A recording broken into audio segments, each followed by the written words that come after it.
우리는 수요일 꽤 긴 시간 전도서 말씀을 나누고 있습니다. 전도서 말씀을 지난 2월 봄에 시작점에 시작했는데 오늘 무려 15번째입니다. 저도 이렇게 전도서 말씀을 오랫동안 하리라고는 미처 예상을 못했습니다. 그럼에도 불구하고 구약의 지혜의 말씀을 우리가 매 시간마다 곱씹어 보는 일이 우리 인생 가운데 얼마나 있을까 하는 생각을 하면 그것이 나름의 큰 의미가 되지 않나 생각됩니다. 믿음 생활이라고 하는 것 그야말로 믿음 생활이지만 그러나 믿음 생활 안에는 반드시 지혜가 필요하다는 것을 우리는 거듭 확인해 볼 수 있습니다. 하나님께서는 너희는 믿음 갖고 살아가지만 또한 지혜를 갖고 살아가야 한다고 우리에게 말씀하시는 것 같습니다. 새벽 기도의 본문이기도 한 신약의 지혜에서 야고보서, 주님의 형제 예수님의 동생인 야고보는 야고보서를 통해서 얼마나 지혜가 필요한지를 거듭 강조하고 있습니다. 야고보서 1장 5절에 너희 중 누구든지 지혜가 부족하거든 모든 사람에게 후히 주시고 꾸짖지 아니하시는 하나님께 구하라 그리하면 주시리라. 그런데 야고보는 이 구절 앞서서 이 신앙생활에는 시련이 필요하고 이 시련을 통해 믿음과 인내가 반드시 요청된다는 이야기를 한 후에 지혜를 하나님 앞에 구하라고 이야기합니다. 이것은 무엇을 의미합니까? 시련이 닥쳐왔을 때 믿음으로 견디는 것도 필요하지만 하나님께서 어떻게 살 길을 열어주시는지 바로 그 살 길을 알게 되는 그 지혜가 반드시 우리 가운데 필요하다는 것입니다. 앞이 캄캄할 때 믿음이 필요합니다. 그러나 앞이 캄캄할 때 우리 주님께서는 지혜를 추구하고 그리고 하나님 앞에 간구하라고 말씀하고 있습니다. 우리는 믿음으로 삽니다. 또한 지혜로 살아가는 줄로 믿습니다. 그런 측면에서 이제 전도자, 이제 히브리어로는 전도자가 코엘렛인데 이 코엘렛은 전도서를 마무리하면서 이 지혜가 청년들을 향해 흘러가기를 지금 소망하고 있습니다. 그래서 오늘 본문 이 전도서의 마지막 지점에서 오늘 11장 9절에 청년이여 하면서 청년들에게 이 지혜가 흘러가기를 그는 소망하고 있습니다. 그런데 요즘에 누가 어른의 지혜를 그토록 좋아하는지 모르겠습니다. 나이 많은 분들이 이렇게 가르쳐주고 또 이렇게 해야 되지 않을까라고 말하면 그 커피 전문점에서 파는 거 뭐죠? 라떼. 라떼는 마리아를 시작하시는 거구나.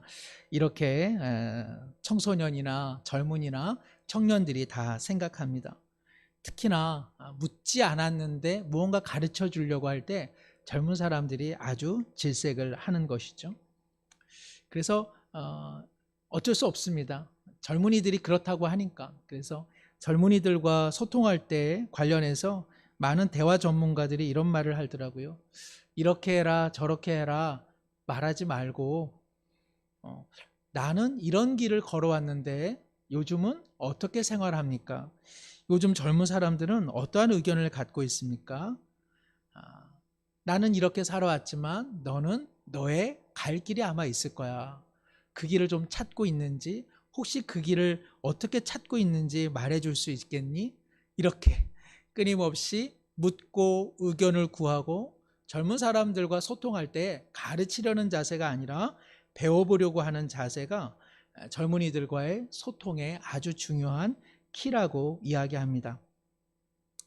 지금까지 살펴본 것처럼 전도자 코엘렛은 인생이 헛되다고 연거푸서 이야기했습니다. 그러나 여기서 헛되다라고 하는 것은 주님 없는 삶이 헛되다는 것이지 주님과 함께 동행하는 삶은 결코 헛된 것이 아닌 것이죠. 이제 그렇게 이야기하면서 세상에는 그 어떤 것도 새로운 것은 없다. 인생은 반복된다. 자연 만물도 순환된다. 그래서 삶이라고 하는 것은 때때로 참 피곤하다라고 말했던 이 전도자 코헬렛은 오늘 11장 9절부터는 청년이라고 하는 이 푸르름 그리고 뭔가 성장의 가능성, 푸른 나무와 같은 젊은이들을 언급하고 있습니다. 이것은 상당히 낯선 것이죠.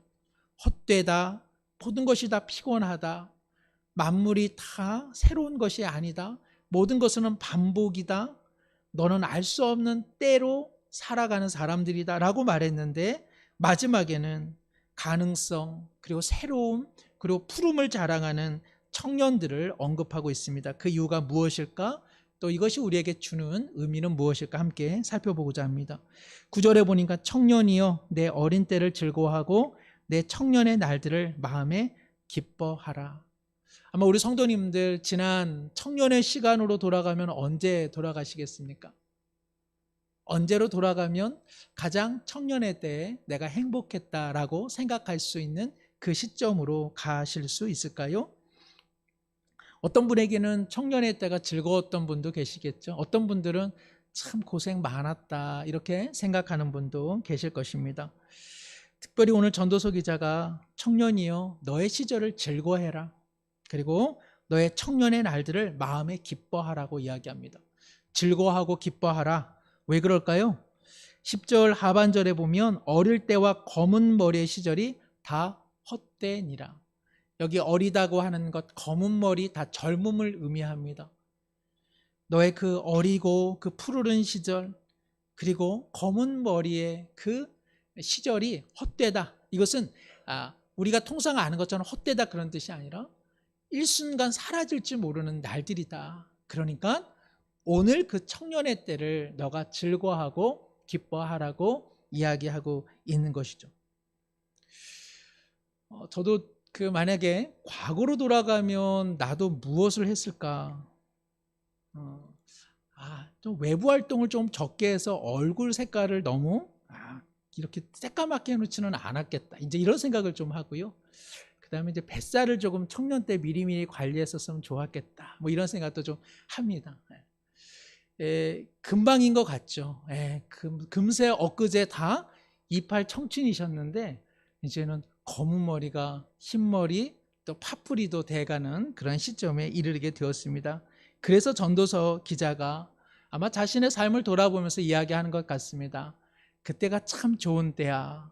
언제 지나갈런지 모르니 그때를 참 즐거워해라. 일제시대에요. 한국 수필가 중 한 사람인 민태원 선생이라는 분이 작가가 1930년대 그 암울한 시대에 청춘 예찬이라고 하는 수필을 썼습니다. 저도 이게 중학생 때인가 교과서에 수록되었던 내용이기도 한데요. 청춘 예찬 이렇게 시작합니다. 청춘 이는 듣기만 하여도 가슴이 설레는 말이다. 청춘 너의 두 손을 가슴에 대고 물방아 같은 심장의 고동을 들어보라. 청춘의 피는 끓는다. 끓는 피에 뛰노는 심장은 거선의 기관과 같이 힘이 있다. 이것이다. 인류의 역사를 바꾸며 내려온 동력은 바로 이것이다. 이성은 투명하되 얼음과 같으며 지혜는 날카로우나 갑 속에 든 칼이다. 청춘의 피는 끓는 피가 아니더냐. 이것이 없었다면 인간은 얼마나 쓸쓸하랴. 얼음에 쌓인 만물은 얼음이 있을 뿐이다. 그러면서 이렇게 마칩니다. 청춘은 인생의 황금 시대다. 우리는 이 황금 시대의 가치를 충분히 발휘하기 위하여 이 황금 시대를 영원히 붙잡아 두기 위해 힘차게 노래하며 힘차게 약동하다. 참 암울한 일제 시기에 우리 조선의 청년들을 향해 이 힘든 시대 속에서도 청춘이라고 하는 것이 얼마나 아름다운지 너의 피 끓는 그 심장과 그 고동을 결코 놓치지 말라고 그는 이야기해 주고 있습니다. 제가 이 수필을 생각하면서 남궁옥분 씨가 생각이 나더라고요. 남궁옥분 씨 아시죠? 꿈을 먹는 젊은이. 타오르는 꿈을 안고 사는 젊은이여 우리 모두 같이 흥겨웁게 노래해요. 푸른 날에 펴고 꿈을 먹는 젊은이여 성난 파도처럼 이 자리를 즐겨요. 행복은 언제나 마음속에 있는 것, 괴로움은 모두 저 강물에 버려요. 아마 젊은 시절에 그쵸? 기타 하시면서 아마 이 노래 많이 부르셨으리라 생각이 듭니다. 그런데 안타까운 것은 오늘 젊은이들에게 이러한 이야기들이 얼마나 가슴에 와닿을까요? 오늘 이 시대에 푸르른 꿈을 꾸어라. 너의 그 끓는 물방아 같은 고동을 정말 에너지 삼아서 장래를 위해서 힘차게 약동하라. 정말 꿈을 먹는 젊은이여 라고 말하면 아마 피식피식 웃지 않을까 싶습니다. 국민일보에 얼마 전에 젊은 세대를 다룬 특집 기사가 좀 연재가 되었는데요. 그 표제어가 이렇습니다.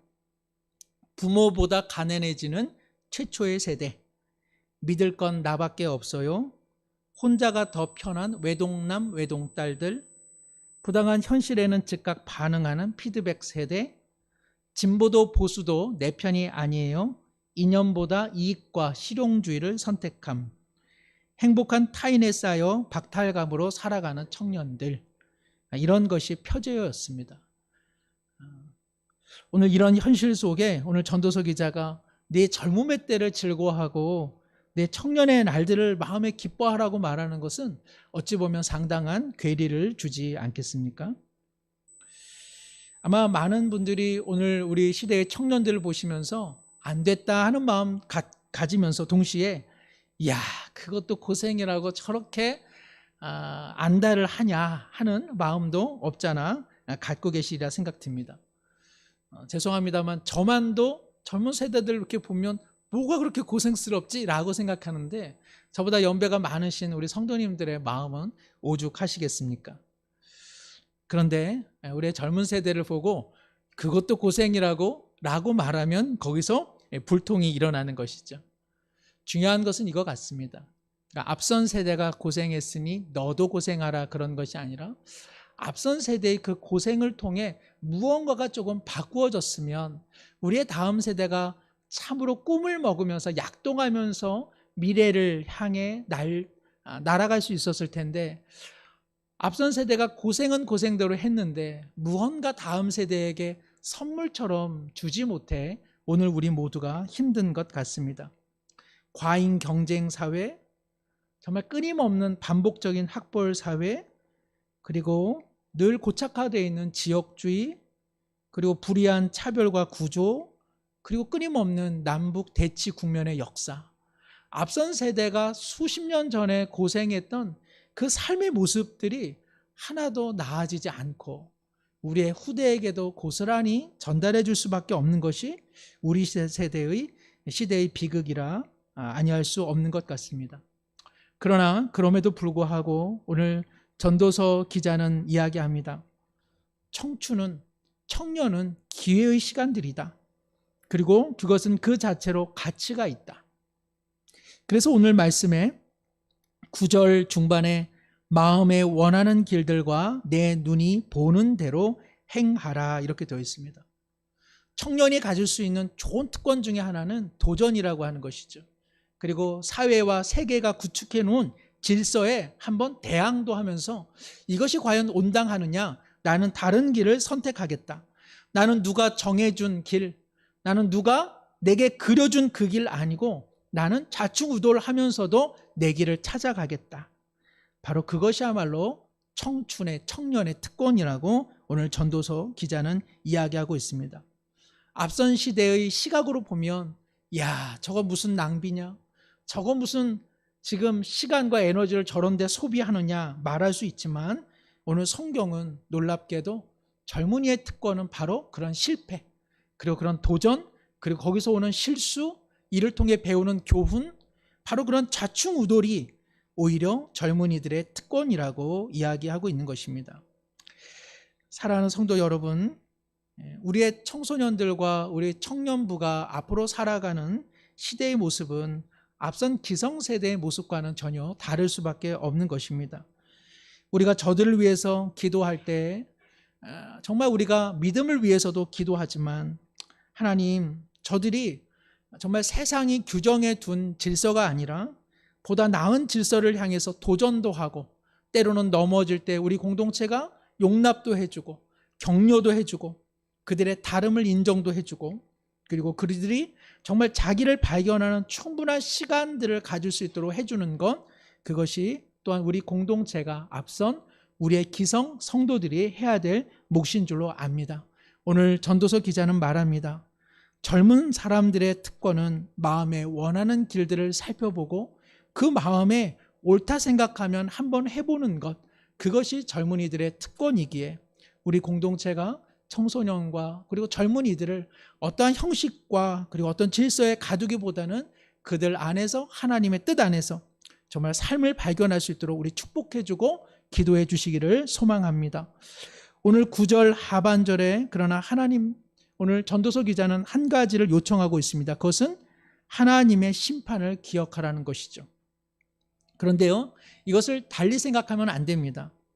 청년이나 청소년들을 향해 그래, 네 원하는 대로 해봐, 네 소견대로 해봐, 그 결과는 내 몫이야. 사실은 이것은 이제 제가 우리 아이들한테 많이 하는 이야기죠.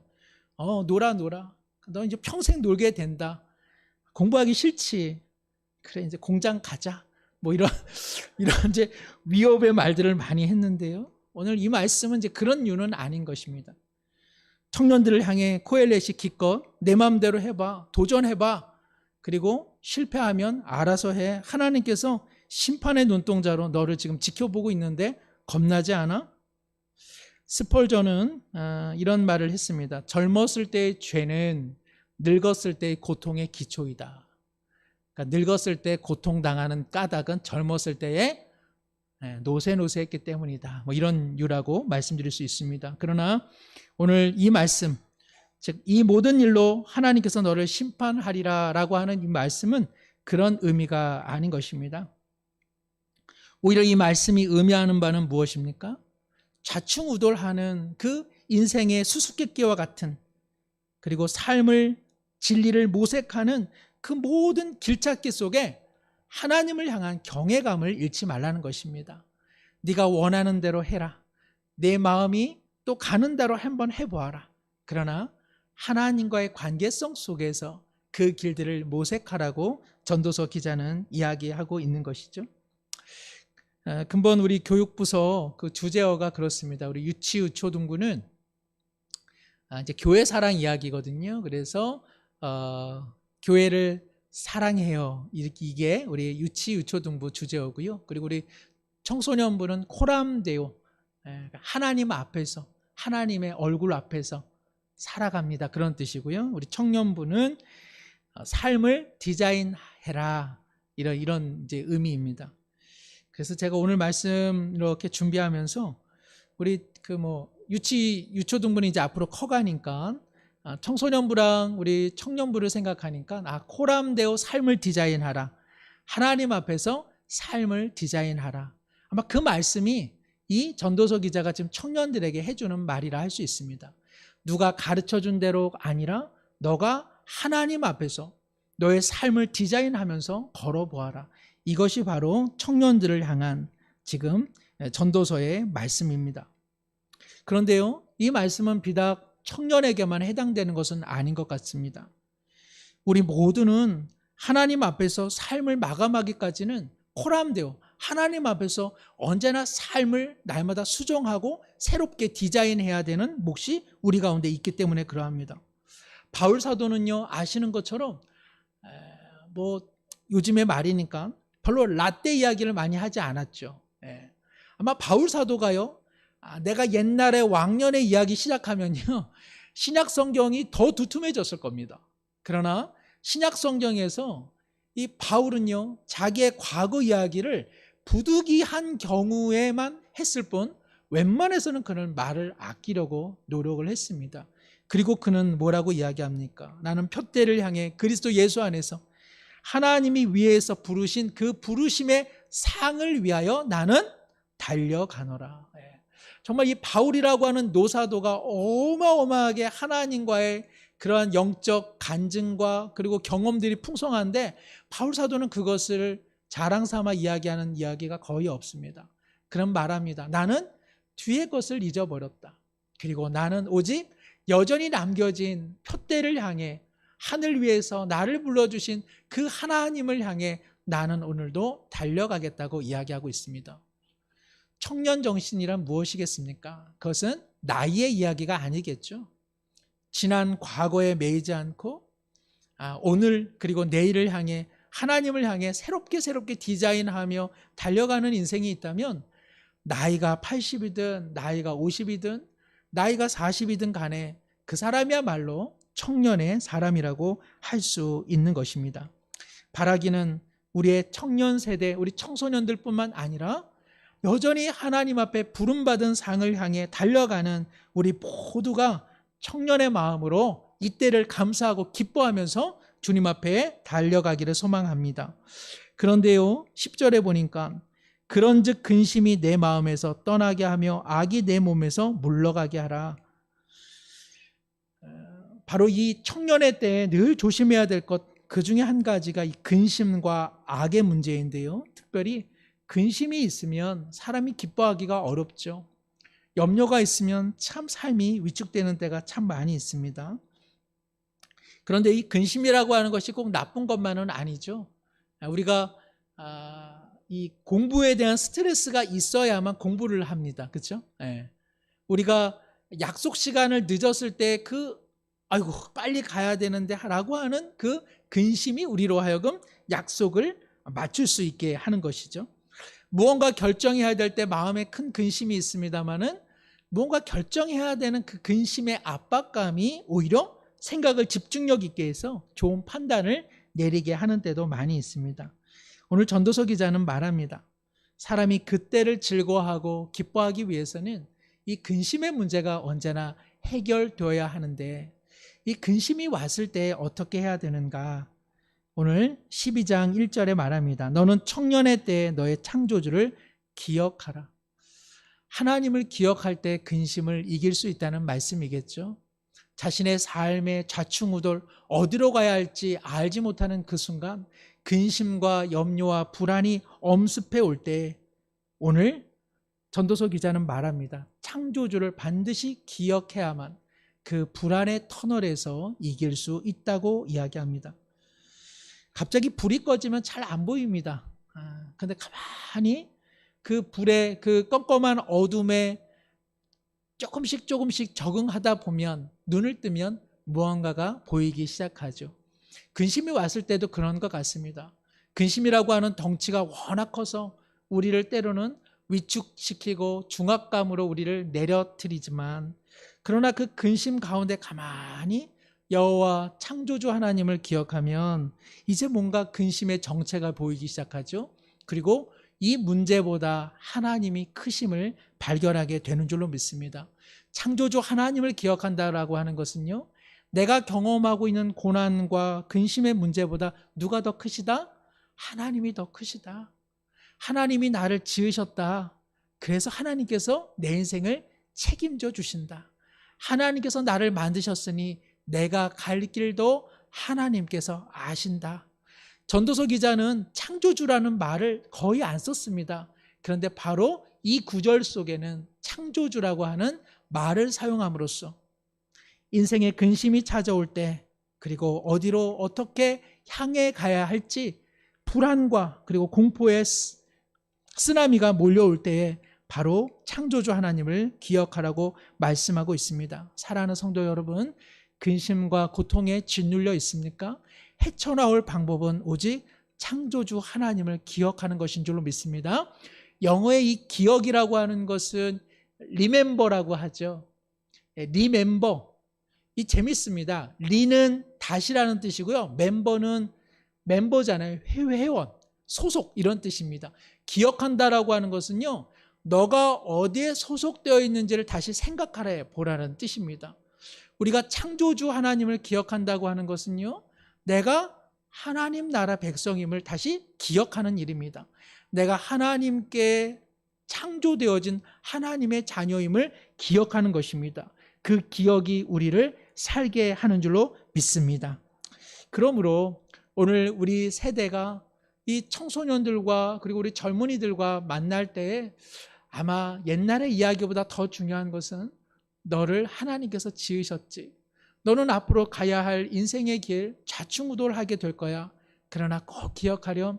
하나님께서 너를 지으셨어. 하나님께서 너보다 너를 더 잘 알고 계시지.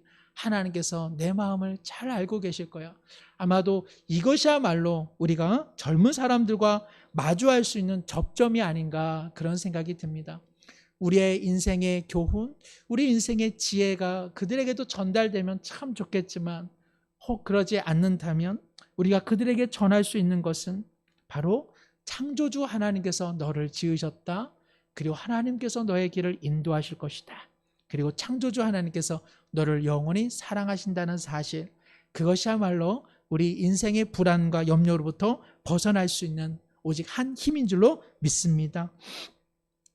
이호선 교수라고 하는 이 교수, 그 상담 심리학과 교수가 이런 말을 했는데 참 놀랐습니다.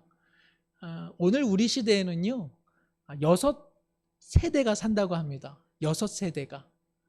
무슨 이야기냐?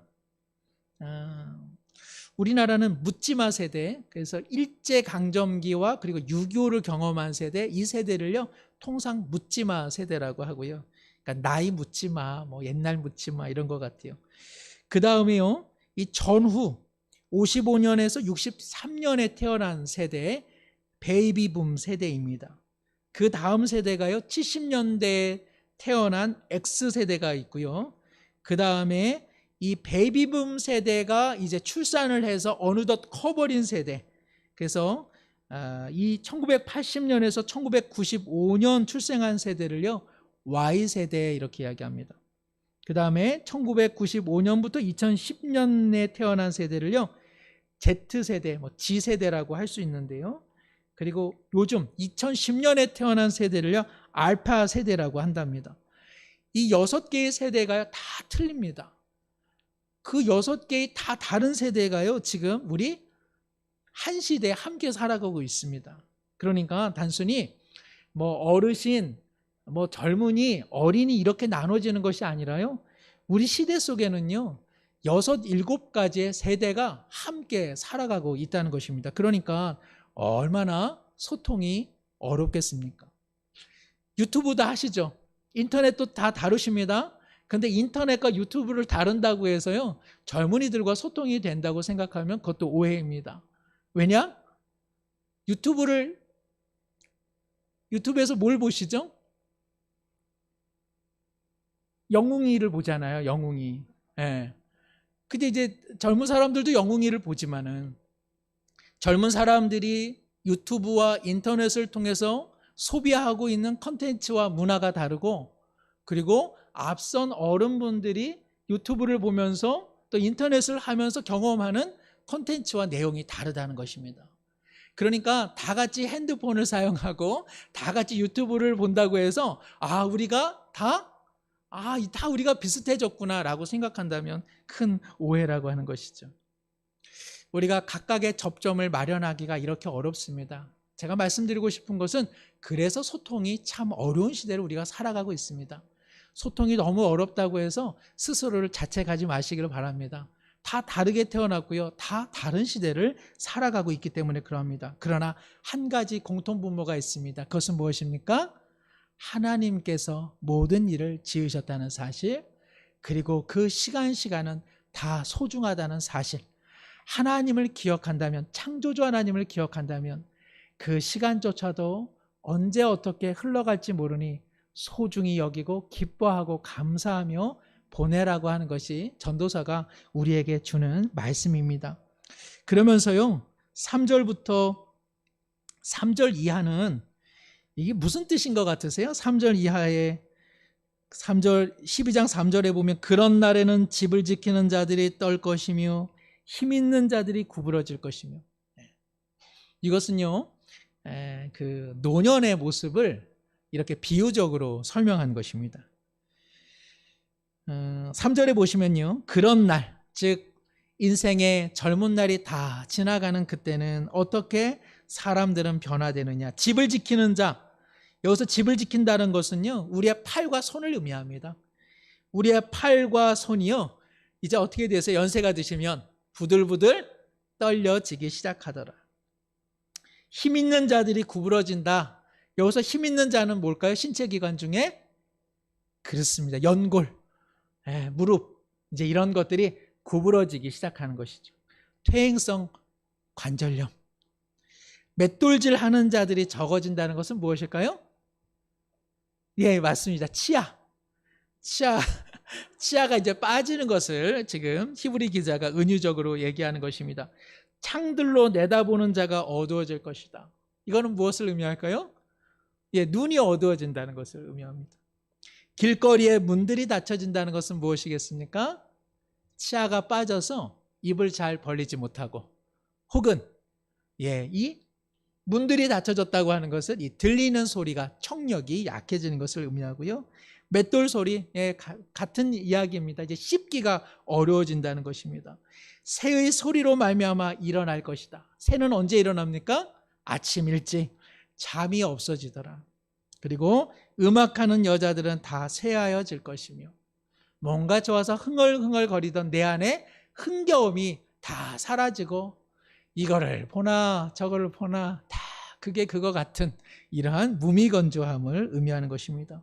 5절에 보니까 높은 곳을 두려워할 것이며 아이고 저기를 어떻게 올라가, 길에서 놀랄 것이며 그냥 뭐가 와도 아이고 깜짝깜짝. 다 우리 자신 얘기하시나요? 살구나무가 꽃이 핀다는 건 무엇일까요? 이것은 머리에 흰 백발이 생기더라. 메뚜기도 짐이 된대요. 작은 것 하나도 아이고 힘겹고 무겁게 느껴진다. 우리 성도님들에게는 다 아직 먼 이야기로 느껴집니다. 그럼에도 불구하고 전도서 기자가 이 이야기를 하는 것은 인생은 다 젊고 어린 날 검은 머리에 때가 있는가 하면 그 어느 때가 다 수증기처럼 사라져서 이제는 하나님께서 불러주시는 삶의 때가 가까이 온다는 것을 잊지 말라고 이야기합니다. 그래서 7절에 흙은 여전히 땅으로 돌아가고 영은 그것을 주신 하나님께로 돌아가기 전에 무엇을 하라? 기억하라. 창조주 하나님을 꼭 기억하라. 인생은 그러나 헛되지 않다. 너의 그 시절 하나하나가 다 소중한 때이니 그 시절을 기뻐하고 즐거워하라고 이야기합니다. 우리나라 실학 사상가의 그 거목이라고 할 수 있는 성호 이익 선생이 있습니다. 그 이익 선생님이 노인의 10가지 좌절이라고 하는 옛 문헌을 남겼습니다. 내용이 이렇습니다. 낮에는 꾸벅꾸벅 졸지만 밤에는 잠이 오지 않네. 곡할 때도 눈물이 없고 웃을 때는 눈물이 나고 30년 전 일은 기억하면서 눈앞의 일은 돌아서면 잊어버리네. 고기를 먹으면 뱃속에는 없고 이빨 사이에 다 끼어버리고 흰 얼굴은 검어지는데 검은 머리는 희어지네. 예. 그러니까는 조선시대 사람이나 오늘 우리 시대나 다 똑같습니다. 그런데요, 우리 다산 정약용 선생님은요, 이것을요, 다르게 또 이야기했습니다. 다산 정약용 선생님은요, 이것을 좌절이 아니다, 즐거움이다라고 하면서 해학적으로 이렇게 표현했습니다. 대머리가 되니 빛이 필요 없고, 이가 없으니 치통이 사라지네.